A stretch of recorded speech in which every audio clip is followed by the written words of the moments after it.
बिस्मिल्लाहिर्रहमानिर्रहीम। अस्सलाम वालेकुम नाज़रीन, प्रोग्राम मुकदमा प्रॉपर्टी का में खुशामदीद। मैं हूं आपका मेज़बान वजाहत खान। नाज़रीन, जिस तरह हम हर हफ्ते ये मुकदमा प्रॉपर्टी का प्रोग्राम करें, बुनियादी तौर पर यह मुकदमा है हर उस पाकिस्तानी का जो पाकिस्तान में अपना घर देखना चाहता है। और यकीनन कोई भी ऐसा पाकिस्तानी नहीं है कि जो नहीं चाहता कि उसका अपना आशियाना हो, उसका अपना घर हो जहां पर वो बावकार और इज्जत के साथ, वकार के साथ अपनी ज़िंदगी गुजार सके। और जब से उसको पहली सैलरी मिलती है तो ये ख्वाब उसके दिल के अंदर पैदा होने लगता है, जन्म लेने लगता है। और ये कोई लग्जरी मुतालिबा नहीं है। अपने घर का ख्वाब जो है या अपने घर की ख्वाहिश कोई लग्जरी डिमांड नहीं है। ये हर शहरी का बुनियादी हक है कि उसको अपनी छत हो जहाँ पर वो पुरसकून तरीके से अपने बच्चों के साथ ज़िंदगी गुजार सके। लेकिन पाकिस्तान में बदकिस्मती से कुछ माहौल ऐसा बना दिया गया, कुछ ऐसे हालात पैदा कर दिए गए कि अपना घर का जो ख्वाब है एक आम शहरी का, वो ख्वाब बन के रह चुका है। हमारा प्रोग्राम करने का मकसद ये होता है कि जो ये रियल एस्टेट का शोबा है, जो ये अब सनत की जो शक्ल इख्तियार कर चुका है, आखिर हम ये जानना चाहते हैं अपने प्रोग्राम में और बात करते हैं कि क्या वजह है कि एक आम आदमी के लिए अपने घर का हसूल इतना मुश्किल क्यों हो चुका है। हर हुकूमत के मंशूर का हिस्सा रहा, कभी रोटी कपड़ा मकान की सूरत में अपने मकान की जो है अहमियत का जो है उसके अंदर मंशूर का हिस्सा बनाया गया पीपल्स पार्टी की जानिब से। और जो मौजूदा हमारी गवर्नमेंट है पाकिस्तान तहरीक इंसाफ की, इसके भी मरकज़ी मैनिफेस्टो का हिस्सा रहा है कि 50 लाख घर जो हैं वो दिए जाएंगे। इमरान खान साहब का ये स्लोगन था, इनका मंशूर का बुनियादी हिस्सा था। लेकिन आज हम बात करेंगे कि ये जो इंडस्ट्री है, रियल एस्टेट का शोबा है और मौजूदा हुकूमत की तरजीहात, क्या ये सिर्फ बातों की हद तक हैं, दावों की हद तक हैं, या अमली शक्ल, अमली जामा भी इसको पहनाया जा सकता है। इसके अलावा हम बात करेंगे रियल एस्टेट की ज़बूहाली की वजूहात क्या हैं। पूरी दुनिया में ये इंडस्ट्री का, ये जो रियल एस्टेट का शोबा है एक इंडस्ट्री का दर्जा रखता है, लेकिन पाकिस्तान में भी इतना बड़ा ये शोबा है, सनत है, इससे मुंसलिक 70 के करीब सनतें हैं जो इस सनत से डायरेक्ट वाबस्ता हैं। यानी कि अगर आपकी मईशत का पहिया चलेगा तभी चलेगा जब आपकी जो रियल एस्टेट का शोबा है, जो प्रॉपर्टी का शोबा है, ये मजबूत होगा। तो इसी पर आज हम बात करेंगे कि आखिर रेगुलेटर्स के क्या मसाइल हैं, बिल्डर्स के क्या मसाइल हैं, डेवलपर्स के मसाइल क्या हैं और उनके मसाइल का हल क्या है। इसके अलावा पब्लिक न्यूज़ की ये काविश रही है कि वो लोग जो कि मुतासरीन हैं पाकिस्तान में गैर कानूनी हाउसिंग स्कीम जो हैं वो सब जानते हैं एक बहुत बड़ा एक धंधा है। और आम आदमी जो सारी उम्र की अपनी जमा पूंजी लगाता है कि अपना छत जो है अपना घर बना सके, लेकिन वो बदकिस्मती से ऐसी हाउसिंग स्कीम जो कि गैर कानूनी होती हैं, या वो कब्ज़ा माफिया जो कि हाउसिंग स्कीम के नाम पे लोगों का पैसा लूटते हैं, उनके झांसे में आता है और सारी जमा पूंजी लोगों की लग जाती है, लेकिन उनका घर नहीं मिलता, उनके जो पैसे हैं वो वापस नहीं मिलते। तो पब्लिक न्यूज़ ने ये काविश की है कि उन मुतासरीन की आवाज़ बने जो कि मुतासिरा हैं। और आज भी हम प्रोग्राम में ऐसी ही एक आवाज़ उठाएंगे और ऐसा ही मुकदमा आपके सामने पेश करेंगे। मेहमानों का तारुफ करवाता चलूँ, मेरे साथ मौजूद हैं इलियास मजीद शेख साहब, चेयरमैन ईगल ग्रुप हैं। बहुत शुक्रिया शेख साहब आपका। इसके अलावा एहसन मलिक साहब हैं, बड़ा नाम है प्रॉपर्टी की इस रियल एस्टेट के शोबे में। ये general secretary real estate consultant DHA association है। बहुत शुक्रिया जनाब एहसन मलिक साहब आपका। और इसके साथ हमारे साथ जो मुतासिर हैं जावेद साहब, ये बुनियादी तौर पर जो आशियाना इकबाल था, आशियाना कायद आज़म, आशियाना कायद जो कि शहबाज शरीफ साहब का मंसूबा था, 3000 घरों का ये मंसूबा था। तकरीबन सबको जो लोग जिन्होंने अपने उनकी कुरंदाजी हुई और जो लोग मेरिट पर उतरते थे उनको घर दिए गए। लेकिन 174 लोग ऐसे हैं, मुतासरीन हैं, जिन्होंने अपनी रकम भी पंजाब गवर्नमेंट को उस वक्त जमा करवाई, सब कुछ पैसे जो उनकी तरफ से डिमांड थी वो दिए, लेकिन उनको अभी तक उनका घर नहीं मिल सका। आशियाना इकबाल ने इस हवाले से आशियाना कायद के जो मुतासरीन हैं उन्होंने एहतजाज भी किया, वो फुटेज भी हम आपको दिखाते हैं। जो वज़ीर हाउसिंग पंजाब हैं मियां महमूद रशीद साहब, उनसे भी उनकी मुलाकात हुई, लेकिन अभी तक उनकी सुनवाई नहीं हो पाई। हमने कोशिश की कि सेक्रेटरी हाउसिंग जो हैं उनसे रब्ता किया जाए। एक दफ़ा फिर से सेक्रेटरी हाउसिंग साहब से भी रब्ता करने की कोशिश करेंगे। आखिर ये जो मुतासरीन हैं इनका क्या कसूर है? ये लोग, ये बेचारे गरीब लोग हैं, इनकी जमा पूंजी इन लोगों ने इस स्कीम की नज़र की कि उनको घर मिले, लेकिन अभी तक घर नहीं मिला। वजह यह है कि वो गवर्नमेंट चेंज होती है, हमारे यहाँ बदकिस्मती रही है, जब भी हुकूमतें चेंज होती हैं तो उसके साथ साथ जो मंसूबे होते हैं वो वहीं के वहीं रह जाते हैं, लेकिन जो आम आदमी हैं, गरीब आदमी, इनकी नज़र जो है ना इन मंसूबों की नज़र हो जाता है और उनको इंसाफ नहीं मिलता। जावेद साहब हमारे साथ मौजूद हैं जो आशियाना कायद के मुतासिर हैं, इनको अभी तक घर नहीं मिला। जावेद साहब, सबसे पहले बताइएगा क्या वजह है 2700 लोगों को घर मिले लेकिन जो 174 लोग जो हैं उनको घर नहीं मिले? आपकी डिमांड क्या है? हमारा प्लेटफॉर्म आपके लिए हाजिर है। गवर्नमेंट ऑफ पंजाब से, गवर्नमेंट ऑफ पाकिस्तान से क्या डिमांड करना चाहेंगे और मसला क्या है, क्यों अभी तक आपको घर अलॉट नहीं हो सका? जी अस्सलाम वालेकुम सर, बिस्मिल्लाह। सबसे पहले तो सर मैं पब्लिक टीवी की मैनेजमेंट को और सर आपका शुक्रिया अदा करना चाहता हूँ कि जिन्होंने हम गरीबों की आवाज़ सुनी, जो कि मसलसल हम लोगों की आवाज़ बन रहे हैं और हमारा जो भी मुकदमा होता है, जैसे कि हम लोग एहतजाज करते हैं या जहाँ भी कोई भी मसला होता है, ये हमें उसकी कवरेज भी देते हैं और हमारी आवाज़ बनते हैं गरीबों की। सर मसला ये है कि 2011 में पंजाब गवर्नमेंट ने, जो कि उस टाइम शहबाज शरीफ साहब की गवर्नमेंट थी, उन्होंने गरीबों के लिए एक स्कीम लॉन्च की थी आशियाना के नाम से। सर ये आशियाना कायद है, आशियाना फेस 1, और कुरानदाजी में सर 2 मरले और 3 मरले के घर थे, जो कि गरीब लोगों को जिनकी कम आमदनी थी उनको कुरानदाजी में उनके घर अलॉट हुए और उनको मिले। ये तकरीबन को सर 3000 स्कीम थी घरों की, जिसमें 2700 कुछ घर जो हैं वो बन चुके हैं। 174 बदकिस्मती से जो कि बाउंड्री पे घर थे उस टाइम, जो कि इन्होंने कहा जी हम बाद में बनाएंगे, वो डिले होते होते सर डिले हो गए। उसके बाद इन्होंने आशियाना इकबाल फेज़ 2 शुरू किया। उसमें जो है वो LDA के जो CEO थे फवाद हसन साहब, वो पकड़े गए। आहल चीमा साहब पकड़े गए सर LDA के। फवाद हसन साहब पकड़े गए, प्रिंसिपल सेक्रेटरी जो थे। वो सर डिले होता होता ऐसा हो गया कि 3 साल इनका CEO ही अपॉइंट नहीं हो सका। और इसकी सर 2,10,000 रुपये डाउन पेमेंट थी, जो हम लोगों ने फ़ौरन, किसी ने कुछ जेवर बेचा, किसी ने कुछ किया, कोई परेशानी में हम लोगों ने वो दिए। 4,500 रुपये इसकी इंस्टॉलमेंट थी, जो कि हम बाकायदगी से हर माह देते रहे। और उसके बाद बदकिस्मती सर ये कि हमारी पहले तो कोई सुन ही नहीं रहा था हमारी। फिर हमने सोचा कि खान साहब की गवर्नमेंट आई है, हो सकता है ये तब्दीली के नाम से कुछ हम गरीबों की कुछ मदद करें। ये हम लोग अच्छा जावेद साहब, सर मुख्तसर ये बताएं कि वज़ीर हाज़ुम से भी, मियां महमूद रशीद साहब से भी आपकी मुलाकात हुई, उन्होंने क्या कहा? सर मियां महमूद रशीद साहब से मैं पर्सनली, हम लोग काफ़ी मिलके भी एक दफ़ा गए थे ग्रुप की शक्ल में, मैं पर्सनली उनको 1-2 दफ़ा भी मिला हूँ। उन्होंने ये कहा कि जी आपकी ये जो लागत थी उस टाइम 8,40,000 का एक घर था 2 मरले का, और अब जो है इसकी कास्ट बढ़ चुकी है बहुत ज़्यादा, हम इसको अफोर्ड नहीं कर सकते, हमें बताएं कि हम इसको कहाँ से पैसे लेके आएँ। तो हमने उनसे दरख्वास्त की थी कि सर देखें ये कोई प्राइवेट स्कीम तो है नहीं है, ये गवर्नमेंट ने एक स्कीम शुरू की थी गरीब लोगों के लिए। हमने पंजाब बैंक में पैसे जमा करवाए हैं और पंजाब गवर्नमेंट ने गरीब लोगों को सब्सिडी दी थी और उसके तहत हम लोगों को ये घर मिले थे कुरानदाजी में और वेरिफिकेशन की गई थी एजेंसियों की तरफ से। तो सर देखें हम लोग गरीब हैं, हमारी दादरसी की जाए। उन्होंने कहा जी इसमें हम कुछ कर नहीं सकते, आप प्राइवेट कॉन्ट्रैक्टर देख लें, आप ये कर लें, आप इस तरह कर लें। महमूद रशीद साहब ने जी बिल्कुल सर, मियां महमूद रशीद साहब ने ये कहा कि जी आप प्राइवेट कॉन्ट्रैक्टर देख लें, हम सपोर्ट करेंगे, अकूवत वालों से 5 लाख रुपए आपको लोन कर्जा ले देंगे और फिर जो है ना वो आपके हम घर बनाना शुरू करेंगे। अब सर हम जब भी जाते हैं कोई बंदा हमारी नहीं सुनता। CEO साहब ने पिछले 3-4 महीने से, जो सलीम रजा साहब CEO थे, उनको एडिशनल चार्ज मिला हुआ था PLDC का, वो ये कह रहे थे मुसलसल कि जी PLDC 56 कंपनियों में हम इसको बंद कर रहे हैं, फिर उसके बाद हम कोर्ट जाएंगे, इसको कोर्ट डिसाइड करेगी कि हम इसको DH इसमें LDA में मर्ज करते हैं, फाटा में करते हैं, किस में करते हैं, उसके बाद आपका फैसला होगा। बदकिस्मती से 2 दिन पहले भी जो CEO साहब हैं वो सर रिटायर हो गए हैं। अब तो हमें कुछ समझ ही नहीं आ रही कि हम कहाँ जाएँ और परेशान है सर। इस महंगाई के दौर में क्या कहें सर, कितनी तकलीफ में और कितनी परेशानी में हम लोग। चलें जावेद साहब, हमारी दुआ है कि अल्लाह ताला आपकी ये मुश्किल आसान करे, जो आपका घर है वो आपको मिले। हमारा प्लेटफॉर्म हाजिर है और हम उम्मीद करते हैं कि इस प्लेटफॉर्म के ज़रिए जो है वो आप जो हैं आपकी आवाज़ पहुँचेगी। और मियां महमूद रशीद साहब, आप भी, आपकी तो हुकूमत नारा ही तब्दीली का लेकर आई है, अवाम के हकूक़ का लेकर आई है। ये बेचारे गरीब लोग हैं, इनकी दादरसी करें। हमने कोशिश की कि सेक्रेटरी हाउसिंग जो है, सेक्रेटरी हाउसिंग, उनसे रब्ता किया जाए, लेकिन उनसे रब्ता नहीं हो सका।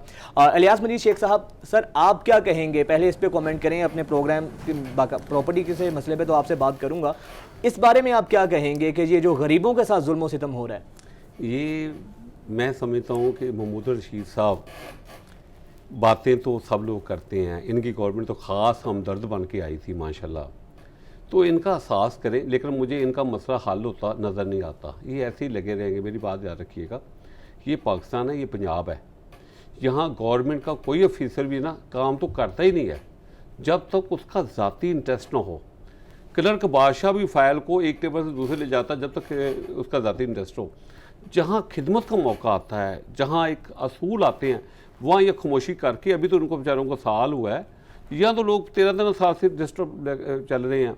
बेहतर यही है कि उनके साथ मीटिंग करके पैसे वापस ले लें। मैं आपको लिख के देता हूँ, मुझे ये काम होता हुआ नज़र नहीं आता। गवर्नमेंट तो एक पैसा क्या, आपके जितने बैठे हुए हैं ऑफिसर ब्यूरोक्रेट वो तो तनख्वाह लेने आते हैं। 2 मीटिंग की, चाय पी और आराम से घर चले के जाके शाम को वाह की, वो तो अपना टाइम गुजारे होते हैं।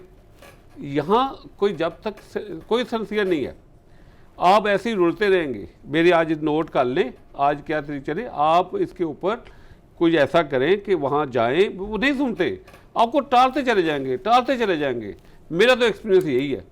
मैं तो आपको, मैं जो साफ बात है हमेशा वो की है। यकीनन ये हकीकत है, अलमिया है, लेकिन हमारी उम्मीद है, उम्मीद पर दुनिया कायम है और अल्लाह से दुआ है कि इनकी दादरसी हो। एहसन मलिक साहब, सबसे पहले सर इस पे कमेंट करें, ये जो मुआशी इस्तेहसाल हो रहा है और ये बेचारे लोग जो अपने पैसे भी जमा करा चुके हैं, इनको घर नहीं मिल रहा, आप क्या कहेंगे? क्या करना चाहिए हुकूमत को और इनको इंसाफ के हवाले से क्या होना चाहिए? सर 11 साल से हो गया। जी एहसन साहब। जी वजाहत साहब, मैं सबसे पहले तो सिर्फ 1 मिनट आपसे लूँगा।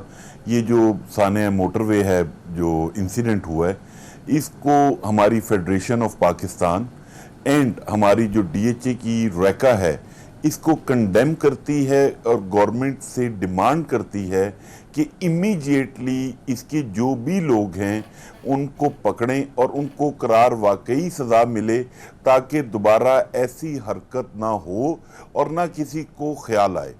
ये प्लीज़ इस चीज़ को भी इस वक्त मैं समझता हूँ जितने भी पाकिस्तान में लोग हैं जिनकी फैमिलीज़ हैं वो बड़े इज़्तिराब में हैं कि यार ये क्या पाकिस्तान है, क्या हुकूमत है, क्या लॉ एंड ऑर्डर है, एहसन साहब बिल्कुल आपकी, मतलब हम लोग कहीं पे भी सेफ नहीं है। बिल्कुल आपकी आवाज़ पहुंच गई सर। वक्त कम है, ज़रा इस पे भी कमेंट कीजिएगा। ये जो मुतासरीन हैं, ये जिनके घर नहीं मिले अभी तक, गरीब लोग हैं बेचारे, इनके हवाले से भी सर आवाज़ उठाएं। वजाहत साहब, इसके लिए मैं ऑलरेडी काफ़ी प्रोग्राम्स में बात कर चुका हूं और इस पे प्रोग्रेस चल रही है।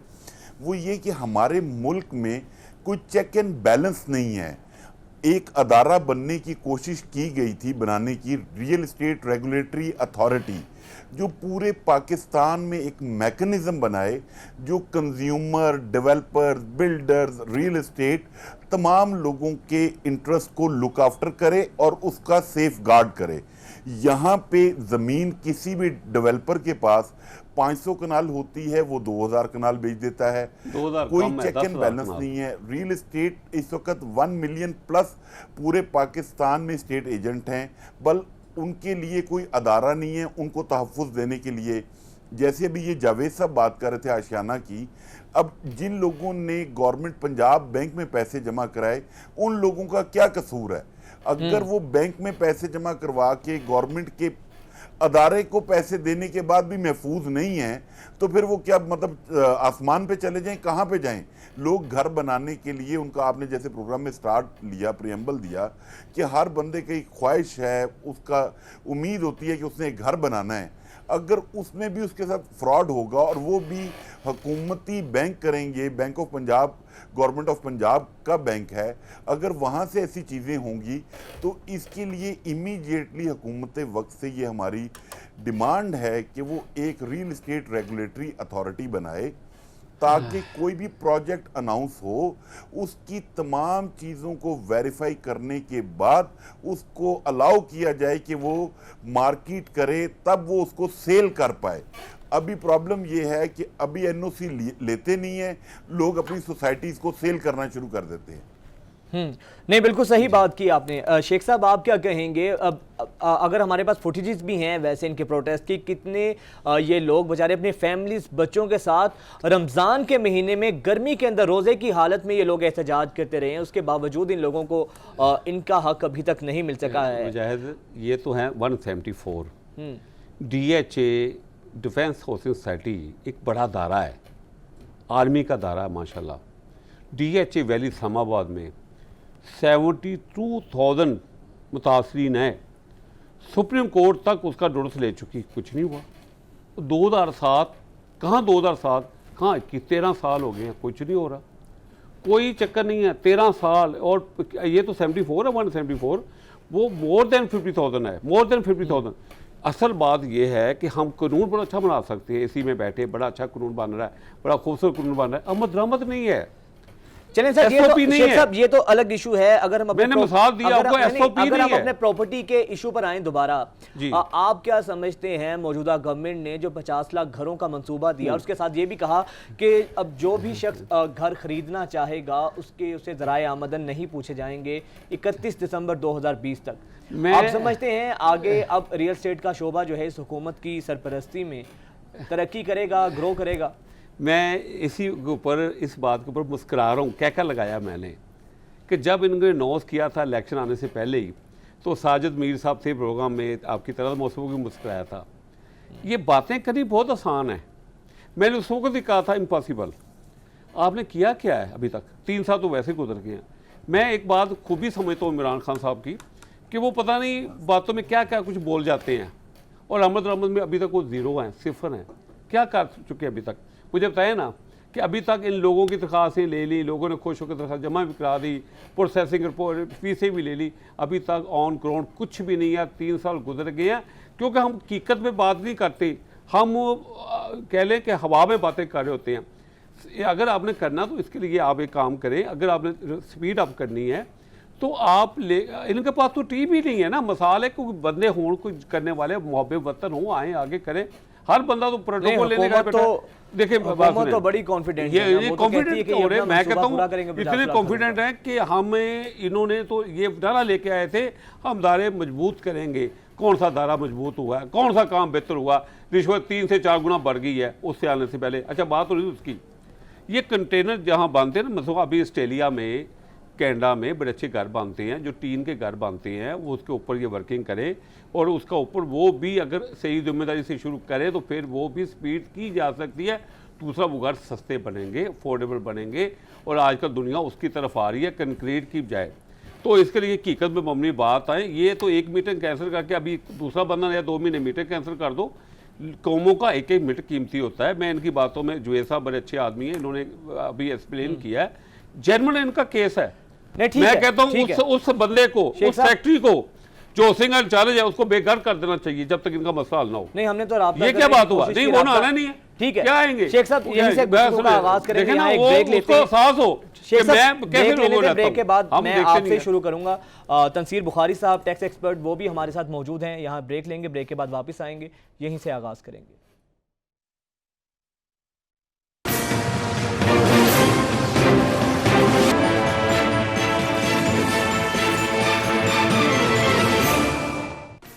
एक दफ़ा फिर से प्रोग्राम में आपको खुशामदीद कहेंगे, और बात हो रही है प्रॉपर्टी के मसाइल के ऊपर। आखिर प्रॉपर्टी के ये जो मसाइल हैं ये हल कब तक होंगे, और ख़ास तौर पे जो PM साहब ने कंस्ट्रक्शन पैकेज किया है ये कितनी अहमियत का हामिल है और इसके अंदर नकाइस क्या हैं? तंसीर बुखारी साहब, टैक्स एक्सपर्ट, हमारे साथ मौजूद हैं। तंसीर साहब, बहुत शुक्रिया आपके वक्त का। ये बताइएगा कि जो PM साहब ने कंस्ट्रक्शन पैकेज दिया है, आपने बड़े करीब से इसको देखा है, आपकी काफ़ी ब्रीफ है पर, और नकाइस क्या हैं, आपको उसमें क्या जो है फ्लोज नजर आए? बिस्मिल्लाहिर्रहमानिर्रहीम, thank you very much having me. अच्छा, इसमें मैं आपसे पहले तो माजरत करूं, मैंने आपके प्रोग्राम में पहुंचना था, ड्यू टू ट्रैफिक प्रॉब्लम आई और मैं स्टक हो गया। वज़ीर आज़म साहब ने जो प्रोग्राम बिल्डर पैकेज के नाम से 17 अप्रैल 2020 को अनाउंस किया, और तकरीबन 2 माह की खामोशी के बाद जब इसका खातिर खा रिस्पॉन्स नहीं मिला तो इमीडिएट फैसला हुआ कि इसको मीडिया पर लॉन्च किया जाए, न्यूज़पेपर में लॉन्च किया जाए, इसको मार्केट किया जाए। गुज़िश्ता तकरीबन 2 माह से इसको मीडिया पे, न्यूज़पेपर की जीनत बनाया जा रहा है। सवाल ये है कि ये कामयाब होना चाहिए था इस तरीके से कि इससे बड़ा पैकेज हो नहीं सकता, लेकिन इसमें नकाइस क्या है वो मैं बाद में आता हूँ। मैं पहले आपसे इसका जरा डाटा आपसे शेयर कर लूँ, आप सुनकर हैरान होंगे कि ये इसकी रिस्पॉन्स का लेवल क्या है। इस वक्त तक टोटल 40 प्रोजेक्ट हैं जो कि रजिस्टर रजिस्टर्ड हुए हैं, ये आज से 20 दिन पहले का डाटा है, मैं आज का अभी FDR से ले रहा था, मुझे मिल नहीं सका। उसके बाद 4,812 प्रोजेक्ट जो ड्राफ्ट फॉर्म में है। ड्राफ्ट फॉर्म को मैं आपको एक्सप्लेन कर दूं तो वो इस तरह से है कि जस्ट लाइक आप एक अपनी ऐप खोलते हैं, उसके अंदर अपना डाटा डालते हैं, बाद में आपका इरादा चेंज हो जाता है, आपने थोड़ा सा डाटा पोस्ट किया और उसको डिलीट करके खत्म कर दें। लिहाजा 4812 को तो अभी जहन में ना रखें। अभी तक टोटल 40 प्रोजेक्ट रजिस्टर्ड हुए हैं। और एक और आपको जिसे कहते हैं खबर देता चलूं कि अभी तक जो इसके अंदर पैकेज दो तरह से है, एक बिल्डर का, एक डेवलपर का और एक परचेजर ऑफ प्रॉपर्टी का पैकेज है। एक परचेजर ने अभी तक डिक्लेरेशन दिया है और 279 परचेजर वो सिर्फ ड्राफ्ट में है। अब मैं इसी बात को आपके साथ जोड़ता हूं, पाकिस्तान में आबाद के नाम से एक एसोसिएशन है जो बिल्डर और डेवलपर के मेंबरशिप करती है और अपने वो रुकन बनाती है। मैं आज देख रहा था आबाद के टोटल 1000 मेंबर हैं, टोटल 1000। अगर आप इसको 10 से भी मल्टीप्लाई कर लें तो पाकिस्तान में 10,000 ऑफिशियली डिक्लेयर्ड बिल्डर्स होंगे जो कंस्ट्रक्शन, बिल्डिंग और इसका काम कर रहे हैं और ड्यूली रजिस्टर्ड विद FDR है। अब सवाल ये है कि ये इतना बड़ा पैकेज किसी एक क्लास के लिए लाया गया। मैं एक तस्हीह कर दूं, अक्सर लोग इसको कह रहे हैं construction package, construction industry package. मेरा सबसे बड़ा ऑब्जेक्शन है, ये कोई कंस्ट्रक्शन पैकेज नहीं है। अच्छा, ये कोई कंस्ट्रक्शन इंडस्ट्री को बूस्ट करने के लिए नहीं है। तो फिर किसके लिए? के साथ नहीं सर, फिर है किसके लिए? बिल्डर जी, आप कुछ कह रहे?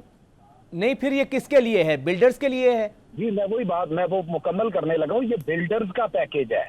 अब कौन से खास बिल्डर्स हैं जो नवाजे जाएंगे इसमें, क्योंकि मैं टैक्स एक्सपर्ट हूँ, मेरा पूरा दिन यही काम है टैक्सेशन को मॉनिटर करना, इसके लॉज को देखना।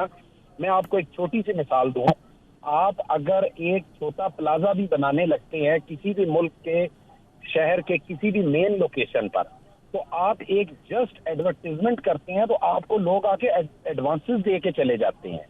तो सबसे पहली बात है कि बिल्डर की ये जरूरत बज़ाहिर नहीं था, ये पैकेज आना चाहिए था फॉर जनरल पब्लिक। इस एंगल से आपके पाकिस्तान में 99% अफराद घर खुद बनवाते हैं। गली मोहल्ले का ठेकेदार पकड़ा जाता है, उसको बुलाया जाता है, उससे एस्टीमेट लगाया जाता है, मटेरियल खुद परचेज करते हैं लोग और वो कंस्ट्रक्शन करते हैं। इस जो हमारा ऑर्डिनेंस है 2020 का, जो 17 अप्रैल को प्रोमलगेट किया गया, इसका सबसे बड़ा सुकम है कि इसके प्रियम्बल में जो स्टार्ट है वो ये बिल्डर और डेवलपर को सिर्फ बेनिफिट किया जा रहा है। अच्छा ठीक है, मैं आप सर आपकी बात पहुंच गई। एहसन मलिक साहब, तंसीर साहब का ये कहना है कि ये जो कंस्ट्रक्शन पैकेज है ये कंस्ट्रक्शन पैकेज नहीं है, बिल्डर्स को नवाजने की जो है ना एक ये मनसूबाबंदी है या उनको नवाजने का एक सिलसिला है। आप क्या कहेंगे? व्हाट्स योर ऑन टेक और बताइएगा इसका ये जो कंस्ट्रक्शन पैकेज है पीएम साहब ने जो अनाउंस किया है, वाकई ही इसका रियल एस्टेट पर कोई इम्पैक्ट आएगा मसलन?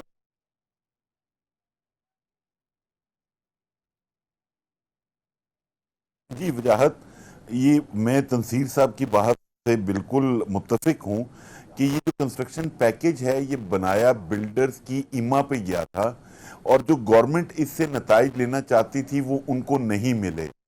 फाइनली 14 अप्रैल को जब ये बजट पे कंस्ट्रक्शन पैकेज आया, उसके बाद हम लोगों ने इसको अपोज किया, रियल्टर कम्युनिटी ने, और फिर बजट में जो टैक्स रजीम गेन टैक्स की चेंज हुई और उसके साथ जो उसकी शरह थी उसको कम किया गया।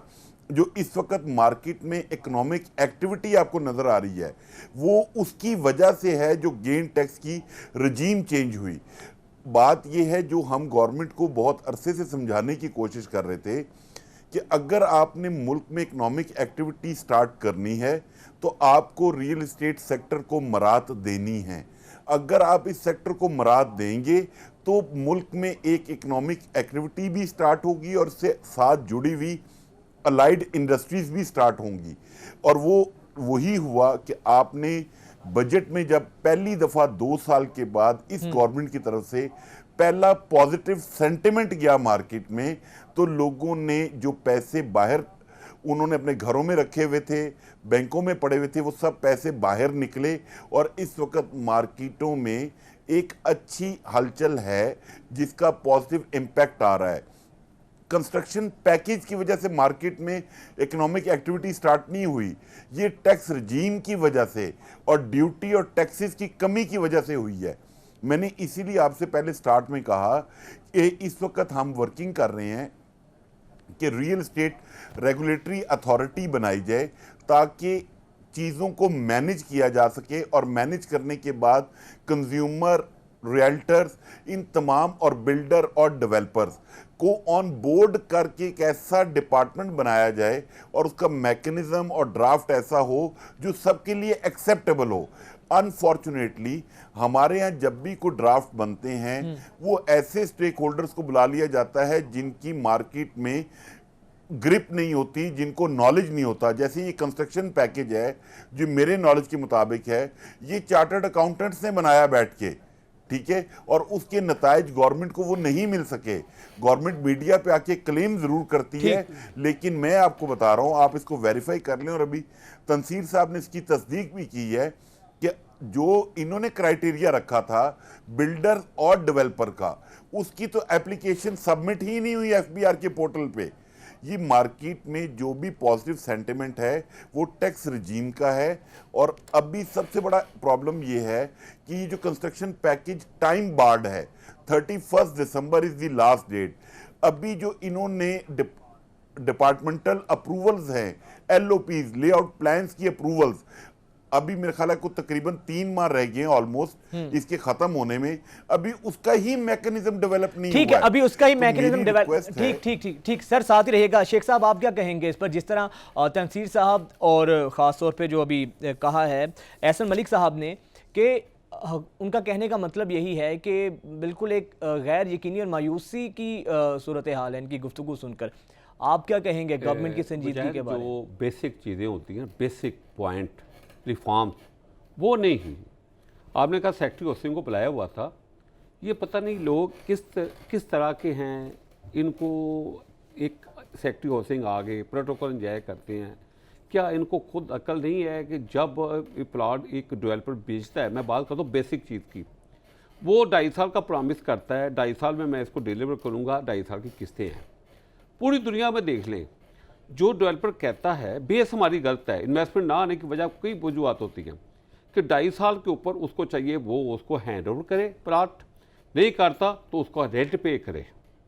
यहाँ क्या हो रहा है, चूँकि डेवलपर जुर्माना तो बड़ी जल्दी डालता है एक अपने कस्टमर के ऊपर जिसने प्लाट बुक कराया होता है, उसको पूछने वाला कोई नहीं कि वो एक दिन भी लेट पर डे के हिसाब से जुर्माना पड़ रहा होता है।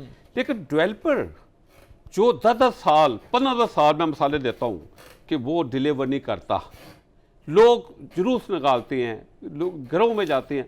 बेसिक ये चीज़ है कि रिफॉर्म लाने की ज़रूरत है कि उसको पाबंद किया है। सेक्रेटरी हाउसिंग साहब, आपको यहाँ बुलाया गया था, शायद आप नहीं आए, तो ये मेरी बात सुनिएगा कि खुदाया कुछ तरस का इस मसूम आम के ऊपर रिफॉर्म लेके आए। आपका काम है, जिम्मेदारी है, अगर नहीं कर सकते तो घर जाएं। तो ये तरीका कर गई नहीं है कि आप आगे वाम को बताएं, आप हमारे टैक्स के ऊपर तनख्वाह लेते हैं, तो आपको चाहिए कि डेवलपर जो 2.5 साल में डिलीवर नहीं करता, जो किसी नहीं करता, वो पर प्लाट की उसका ऊपर इंटरेस्ट पे करे या रेंट पे करे। इस तरह रिफॉर्म आएगी, लोगों का इत्मीनान उठेगा। लोग हमारे बहुत परेशान है, कहते हैं डेवलपर का कोई ट्रस्ट नहीं है। वाकई इतने बड़े डेवलपर, मैंने DHA की मिसाल देता हूँ, बेरियाटोन की मिसाल देता हूँ, 2004 में लॉन्च किया था फेस 9 बेरियाटोन ने, 2004 में, आज तक उसके जो मुतासरीन है 16 साल से घूम रहे हैं। DHA वैली इस्लामाबाद, क्या मसला था, 13 साल से इंसान की ज़िंदगी गुजर जाती है। एक बंदे का ख्वाब होता है कि मैं अपना घर बनाऊं, वो इंतज़ार कर रहा होता है, उसके बच्चे पूछ रहे होते हैं कि पापा ये कब मिलेगा हमें कब्जा। आप उन लोगों को जलील कर रहे हैं, उनकी बदवाओं के आपको भी साथ हिस्सेदार बने हुए हैं आप उनके, क्योंकि आपकी जिम्मेदारी है मुल्क के लिए कि अगर आपको चीज़ मिली है, नहीं कर सकते घर चले जाएं। लेकिन ये लोगों के लोग पता नहीं कहाँ से पैसा लेके इसके ऊपर काम कर रहे अच्छा होते शेख हैं। साहब, मुझे सिर्फ ये बताएं कि आपको उम्मीद है, तवक्को है, ये जो रियल एस्टेट का शोबा है ये वाजे हम grow मजाक करेगा? करते हैं, मजाक। आप रिफॉर्म तो लेकर नहीं आ रहे, आप कैसे लोग बाहर से लोग पैसा लगा दे, तरह लगा दे कंस्ट्रक्शन इंडस्ट्री पे, बहुत अच्छी बात है। जब उनको ट्रस्ट होगा कि 2.5 साल बाद, जैसे आप मलेशिया में चले जाएं, आप दुबई में चले जाएं, आपने 2.5 साल बाद आपको डिलीवरी मिलनी है, एक दिन भी लेट होगा आपको रेंट मिलना है, यहाँ कौन है पूछने वाला। ये क्यों नहीं प्लानिंग करते? क्यों रिफॉर्म की जो बेसिक चीज़ें हैं आप वही पूरी नहीं कर रहे, तो मुल्क क्या तरक्की करेगा, मुल्क क्या आगे निकलेगा? हर बंदा बैठा हुआ तनख्वाह लेके घर जाने का, अपनी जिम्मेदारी पूरी नहीं कर रहा। ऊपर से हम करप्ट माफिया कहते हैं, तो करप्ट माफिया किसको बोलते हैं? यही तो करप्ट माफिया है जो स्कीम देखा, उनको क्यों नहीं पाबंद किया जाता भाई? तो तुमने अगर 2015 में डिलीवरी देनी है, 2021 आ गया, क्यों नहीं लोगों को दे रहे? 6 साल का जुर्माना दो। ठीक है, नबज देखे जो होता है कस्टमर, उसकी नबज होती है डेवलपर के पास, वो उसका एक दिन के लेट होने पे जुर्माना ले लेता है। देखो अपना शेख साहब टाइम कम है, तनसीर साहब सर मुख्तसर बताइएगा, क्या गवर्नमेंट को ऐसे मैयर्स लेने चाहिए कि जो फॉरेन इन्वेस्टमेंट है, जो गैर मुल्की सरमायाकार हैं या पाकिस्तान में भी जो सरमायाकार हैं, वो इस इंडस्ट्री में इन्वेस्ट कर सकें, गैर यकीनी की सूरत हाल ना हो, एतमाद बहाल हो सके? मैं बताइएगा सर। एक चीज ऐड करता चलूं जो मेरी बात रह गई थी। अगर इस बिल्डर पैकेज को in true letter and spirit कामयाब करना है, काश ये वजीर आजम साहब मेरी बात सुन लें, ये बिल्डर पैकेज इतने बुरे तरीके से नाकाम होगा, ये मैं आपको जमानत से कह रहा हूं। उसकी वजह क्या है? जब तक इसके अंदर लफ्ज है, कानून की जुबान में पर्सन जो है ना, लफ्ज पर्सन लिखेंगे ना इसके कानून के प्रियम्बल में, तो ये अक्रॉस द कंट्री आपके कराची से खैबर तक अप्लाई कर जाएगा। जब तक ये बिल्डर रहेगा, एक सबसे बड़ा झूठ जो हमें FBR सिखा रहा है या गवर्नमेंट, कि अब एक वकील भी लिखेगा मैं बिल्डर हूं, एक डॉक्टर भी लिखेगा मैं बिल्डर हूं, और उसके बाद लोगों पे केसेस बनेंगे। और इस कानून को बनाते हुए हम ब्लैकमेल हुए हैं सेटअप से भी। इस सेटअप की वजह से इसके अंदर जो लैंड सेलर है, जैसे एहसन साहब अभी पहले फरमा रहे थे, land seller is not protected. इस कानून के जो फेल होने की वजूहात हैं, ठीक है, वो मेन ये है कि इसकी ड्राफ्टिंग बड़ी पुअर सर ड्राफ्टिंग पुअर हुई है। सर तनसीर साहब टाइम कम है, एहसन मलिक साहब का कमेंट लेना है। एहसन साहब सर लास्ट में मुख्तसर कमेंट कीजिएगा, क्या कहेंगे आप, फ्यूचर क्या देख रहे हैं इस इंडस्ट्री का?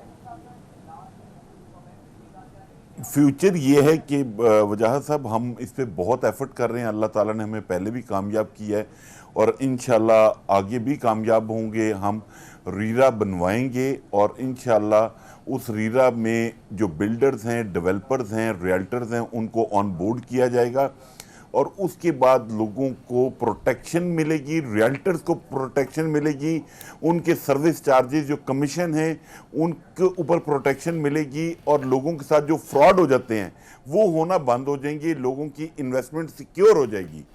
अब डिपेंड करता है ये गवर्नमेंट हमारी बात कितनी जल्दी मानती है, उनको ये बात कितनी जल्दी समझ आती है। जितनी जल्दी वो ये मानेंगे उतनी जल्दी मुल्क को रेवेन्यू अच्छा जनरेट होगा, उतनी जल्दी मुल्क में रेवेन्यू जनरेट होगा और मुल्क तरक्की करेगा। वक्त कम है, मुझे दीजिए इजाजत। आप तीनों मेहमानों का बहुत शुक्रिया। इंशाल्लाह अगले हफ्ते फिर आपकी खिदमत में हाजिर होंगे। अल्लाह निगहबान।